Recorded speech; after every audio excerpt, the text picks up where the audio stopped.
Iningthau pamhaibana nongma korau numit amada manai masensing thaduna kangleigi maisau oiriba ipu laurembam khongnang thababu kaukhathalle. Ipu laurembam khongnang thabana yauraklabada ningthauna ashumna yawarai. Ipu ngasi korau nongdi phubala lamdamda utong chak chaba chaluse. Khongnang thabana nolukpa wahaiga loinana ashumna amo chingoirai. Ningthem ngasi korau nongdi yanggoi khongna hui tambabu napudi yauningdeda. Kangleigi mayai tangbal lauriba ningthaugi sanayathang hiktok phadabadagi tapna khongkap na hui tamnabagi thaurai semsare. Ipu laurembam khongnang thabana nolukpa wahaiga loinana. Ningthem khongkap na hui tamgadabadi thaurai matau karamna khongdoi sige. Thomai hibana khara haigadaba mali haiduna thomai hibabu kaurau haidana yawarai.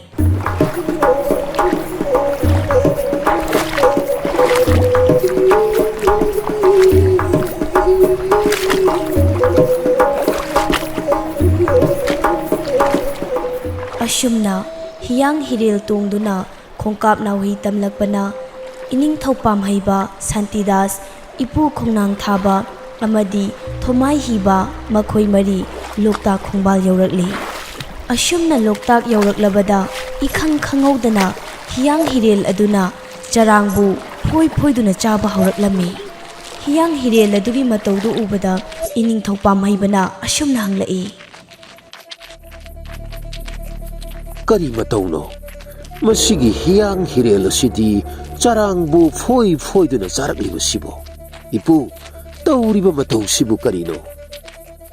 Ningthem napudi ngasaina yanggoi khongdoi ningde haiduna yawa khiba aduni.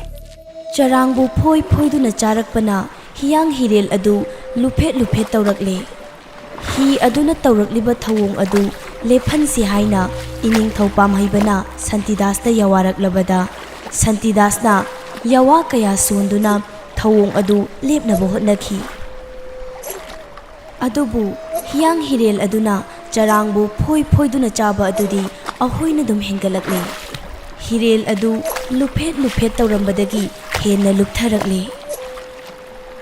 Santidaski yawasingdu kanadraduna khudung thiningai oiraklabada Santidasna ipu khongnang thabada ashumna yawarai. Laibak ki maisau amuk tang taurai tauda si taudrabadi taibangai koya si awai dom lang batareba. Hiyang hirel aduna charangbu phoi duna charaklaga isingda luptharakba matau aduda iningthau pamhaibana asau khambi maihaunana khusu thanglen satoklaga hirengi hikokta yanthakhi. Khusu thanglen aduna hikokta yanthabata natana hirum phawba yantharaklabada nongju thagi laije isingna marang kaina senthabagum hi adudagi ikhengna ingang ipumnarakhi. Matau ashum tauraklabada pamhaiba ningthau paima pibuk ningda awa huidom langna ipu khongnang thabada yawarai. Ipu na thaurai asi taudrabadi karamna tausige. Aikhoi pulap mangminnaba tare ni ipu. Matau adudagi ipu khongnang thabana hi adugi mamingbu charang icham chaiba haina kaukhi. Ashumna pamhaiba ningthauna yawaraklabada ipu khongnang thabana nambol thomai hibada yawarakhi. Sabi sanau tonanima mapugi sintha matung ina yawana chaibu khangjarodo. Ashumna yawarabada thomai hiba nolokpa wahaiga loinana ipu khongnang thabada punemjaduna thaugal thauni jaraga yawa khara sonduna higi hikokta thokliba ikheng adu khakhalle. Loinana thangphamsing adusu taishinakre. Thomai hiba yawa khara amuk sonduna mahakna nanthabada charang charamba hiyang hirel adusu lepkhre.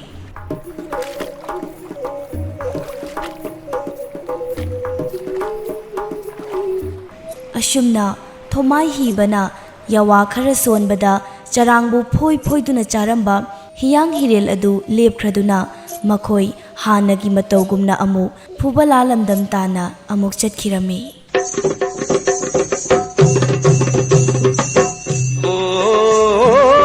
IPU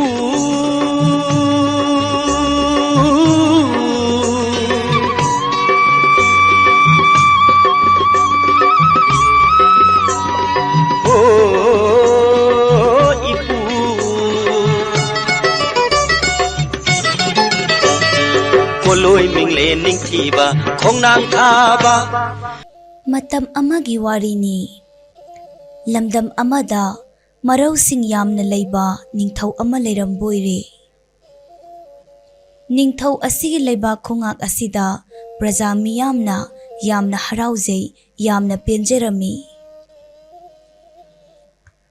ꯅꯤꯡꯊꯧ ꯑꯁꯤꯅ ꯄ꯭ꯔꯖꯥ ꯃꯤꯌꯥꯝꯒꯤ ꯑꯄꯦꯟ ꯄꯦꯟꯗ ꯋꯥ ꯈꯟꯅꯗꯨꯅ ꯂꯩꯔꯤꯉꯩ ꯅꯤꯡꯊꯧꯒꯤ ꯃꯅꯥꯏ ꯑꯃ ꯆꯪꯂꯛꯇꯨꯅ ꯏꯅꯤꯡꯊꯧꯒꯤ ꯏꯆꯥꯅꯨꯄꯤ ꯑꯃ ꯐꯪꯖꯍꯧꯔꯦ, ꯂꯩꯃꯔꯦꯝꯕꯤꯅ ꯏꯅꯤꯡꯊꯧꯗ ꯋꯥꯐꯝ ꯑꯁꯤ ꯍꯪꯒꯠꯂꯨꯆꯣ ꯍꯥꯏꯅ ꯂꯥꯛꯆꯕꯅꯤ ꯍꯥꯏꯗꯨꯅ ꯃꯅꯥꯏ ꯑꯗꯨꯅ ꯇꯝꯂꯔꯦ꯫ ꯃꯅꯥꯏ ꯑꯗꯨꯒꯤ ꯋꯥꯗꯨ ꯇꯥꯕꯗ ꯅꯤꯡꯊꯧ ꯑꯗꯨ ꯌꯥꯝꯅ ꯍꯔꯥꯎꯔꯝꯃꯤ꯫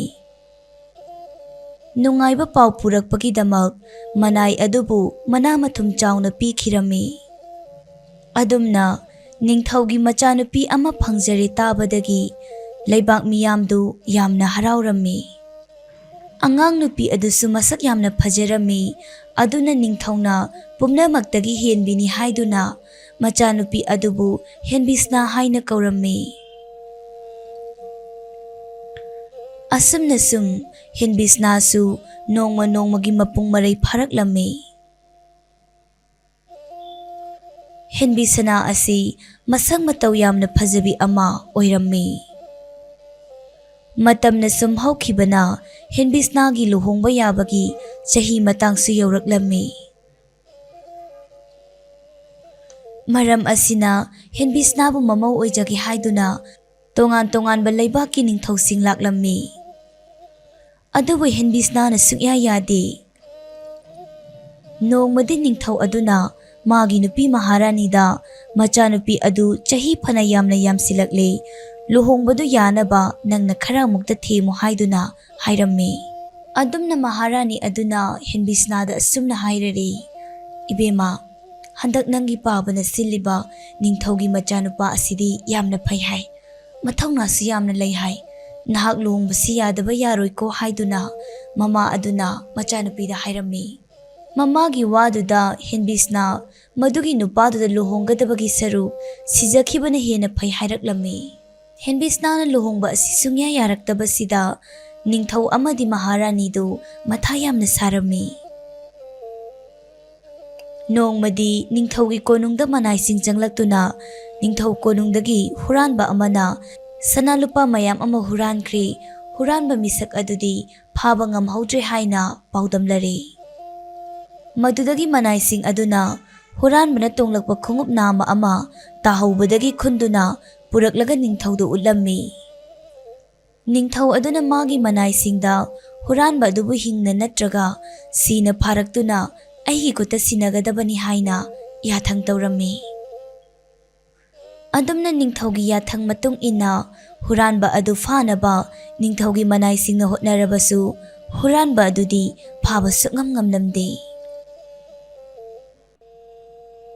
ꯅꯤꯡꯊꯧꯒꯤ ꯃꯅꯥꯏꯁꯤꯡꯗꯨꯅ ꯍꯨꯔꯥꯟꯕ ꯑꯗꯨ ꯐꯥꯕ ꯉꯝꯗ꯭ꯔꯦ, ꯌꯥꯝꯅ ꯍꯩꯁꯤꯡꯕ ꯍꯨꯔꯥꯟꯕ ꯁꯣꯏꯗꯅ ꯑꯣꯏꯒꯅꯤ ꯍꯥꯏꯅ ꯅꯤꯡꯊꯧꯗ ꯍꯥꯏꯔꯛꯂꯝꯃꯤ꯫ ꯃꯗꯨꯗꯒꯤ ꯅꯤꯡꯊꯧ ꯑꯗꯨꯅ ꯃꯅꯥꯏꯁꯤꯡ ꯑꯗꯨ ꯉꯁꯤꯗꯤ ꯃꯄꯥꯟꯗ ꯑꯃꯠꯇ ꯊꯣꯛꯂꯅꯨ, ꯅꯪꯒꯤ ꯀꯥꯗ ꯇꯨꯃꯤꯟꯅ ꯂꯩꯅꯔꯣ, ꯍꯨꯔꯥꯟꯕ ꯑꯗꯨ ꯑꯩꯅ ꯁꯣꯏꯗꯅ ꯐꯥꯒꯅꯤ ꯍꯥꯏꯅ ꯅꯤꯡꯊꯧ ꯃꯅꯥꯏꯁꯤꯡ ꯑꯗꯨꯗ ꯍꯥꯏꯔꯝꯃꯤ꯫ ꯑꯁꯨꯝꯅ ꯅꯤꯡꯊꯧꯗꯨꯅ ꯍꯥꯏꯕꯒꯤ ꯃꯇꯨꯡ ꯏꯟꯅ ꯍꯨꯔꯥꯟꯕꯁꯤꯡꯗꯨ ꯅꯨꯃꯤꯠꯇꯨꯃꯗꯤ ꯃꯄꯥꯟꯗ ꯀꯅꯥꯝꯇ ꯊꯣꯛꯂꯛꯇ꯭ꯔꯦ꯫ ꯅꯤꯡꯊꯧꯗꯨ ꯃꯥꯒꯤ ꯀꯥꯗ ꯆꯪꯂꯛꯇꯨꯅ ꯃꯁꯝ ꯑꯁꯥꯡꯕ ꯑꯃ ꯍꯥꯞꯆꯤꯜꯂꯦ, ꯑꯗꯨꯒ ꯃꯅꯥꯇꯣꯜ ꯑꯗꯨꯗꯁꯨ ꯃꯁꯝ ꯑꯃꯅ ꯀꯤꯁꯤꯜꯂꯤ, ꯃꯃꯥꯏ ꯑꯗꯨꯁꯨ ꯑꯃꯣꯠꯄ ꯈꯔ ꯇꯩꯁꯤꯜꯂꯤ, ꯑꯗꯨꯒ ꯑꯃꯟꯕ ꯐꯤꯖꯣꯜ ꯁꯦꯠꯇꯨꯅ ꯀꯣꯅꯨꯡ ꯃꯄꯥꯟꯗ ꯊꯣꯔꯛꯂꯦ꯫ ꯉꯥꯏꯍꯥꯛ ꯂꯩꯕꯒ ꯍꯨꯔꯥꯟꯕ ꯑꯗꯨꯁꯨ ꯀꯣꯅꯨꯡꯒꯤ ꯒꯦꯠꯇꯨ ꯀꯥꯟꯁꯤꯜꯂꯛꯏ꯫ Madudagi ningthau aduna chensinduna huranba adugi maningdagi mangaksamdu chablaklammi. Huranba aduna ningthau aduda nang kanano haina hanglammi. Ningthau aduna ai huranbani nahakti kanano haina hangi. Ngasagi huranba changlakliba nupa aduna amukta ngaiko aisu huranbani ibani khanabagi mahut ibani punsinduna iningthaugi sanalupa singsi huranbana pharoidra hairaklammi. Madudagi ningthau adunasu huranba saraduna aduna farani huralasi haiduna ningthaugi konungda changlaklammi. Ningthau adudi masagi konungnina sanalupa singdu manoina puthoraklaga huranba aduda utle. Madu ubada huranba changlakliba nupa adudi yamna haraurammi. Lakwa chatlasi haiduna huranba nupa adune ningthau adune makhoi anidu konung adudagi thoraklammi. Ningthau aduna thorakpada yulikli ani ahum amasu pairai. Asamna huranba nupa aduna makhoigi huranba singi laifam aduda ningthau adubu supuduna lakli. Makhoi anina lakliba lambidu asukpa umang amadani. Lambi adusu yamna sangi. Aduna ningthau asina lambi khangnaba mana pairakpa thang aduna u khudingi haktuna thanammi. Mahakna khangnaba khudam jangdam loina thanammi. Makhoi anina leptana lakpana huranba singi laifam adu yausilakle. Huranba nupa aduna nung achauba amada makhut khusa singduna namkhre. Madudagi achauba nung adu matomta inthokcharai. Adumna nung adu inthokhibadagidi surung manung ama leiramle. Surung aduda huranba aduna ningthau adubu pusilammi. Surung manung aduda huranba mayam amasu leirammi. Makhoi na huralakpa sanalupasing adu mafam aduda paisinduna thanammi. Madu ubada ningthau adudi yamna ngaklammi. Huranbasing adugi makokni haiduna nupa ama leirammi. Mahakna huranba aduda nahakka lakminariba nupa asi kanano haina hanglammi. Huranba nupa adunasu ningthau adubu masak takli. Mahak asi yamna haisingba huranba amani. Ngasidagi mahaksu aikhoigi irakta tillagadabani hairai.